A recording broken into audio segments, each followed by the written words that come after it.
For this church, in the same way, King Solomon also brought all the things that are needed to worship the Lord. ప్రియ సహోదరులు సురేష్ గారు తెలియజేశారు సంఘానికి కావాల్సిన కుర్చీలు బల్లలు ఫ్యాన్లు ఎలా కావాలని వారు అడిగారు. అదే రీతిగా సొలొమోను మహారాజు కూడా మందిరానికి కావాల్సిన ఉపకరణములు వస్తువులన్నిటిని కూడా ఒక చోట సమకూర్చినటువంటి మందిరం యొక్క ప్రాముఖ్యత ఏమిటంటే he brought the ark of the covenant of the Lord in the temple. ఏంటంటే దేవుని మందిరములోనికి దేవుని మందసమును తీసుకొని వచ్చి ఆ మందిరమును దేవుని సన్నిధిలో ప్రతిష్ఠించాలనేది దేవుని ముఖ్య ఉద్దేశం. The ark of the Lord is important in the temple of God.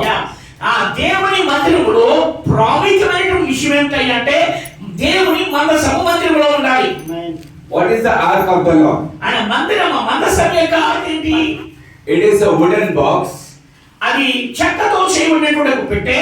It is overlaid with gold inside and outside. దాని యొక్క మందసం లోపల బయట కూడా మరి బంగారపు పూతరేకుతో పొదిగింపబడింది. And God told to Moses, దేవుడు మోషే ప్రవక్తతో మోషే నాయకుడితో సెలవించాడు, whatever the commandment I gave you on Mount Sinai, put it in the ark of the Lord. ఏమైతే మోషేకి 10 ఆజ్ఞల పలకని ఆ యొక్క సీనాయి పర్వతం మీద దేవుడు అనుగ్రహించాడో అవి తీసుకొని వచ్చి దేవుని మందసములో పెట్టాలని. Exodus chapter 25. 25వ నిర్గమకాండం ఇందాక చెప్పినటువంటి వాక్యంలోని ఒకసారి మన బైబిల్ గ్రంథంలో చదువుదాం. నేను వారిలో నివసించినట్లు ఇంకా ఈ వచనం చెప్పండి. 25వ వచనం ఒకసారి తీసి చూడండి. Verse 16.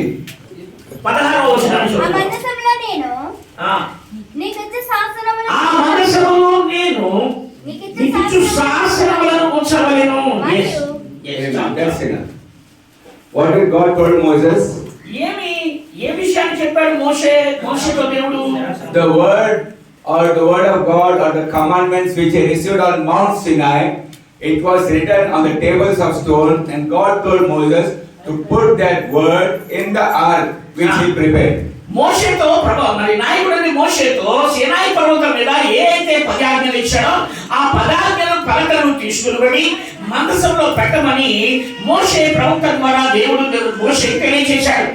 And because of the word of God, the glory of the Lord came into the ark of the Lord.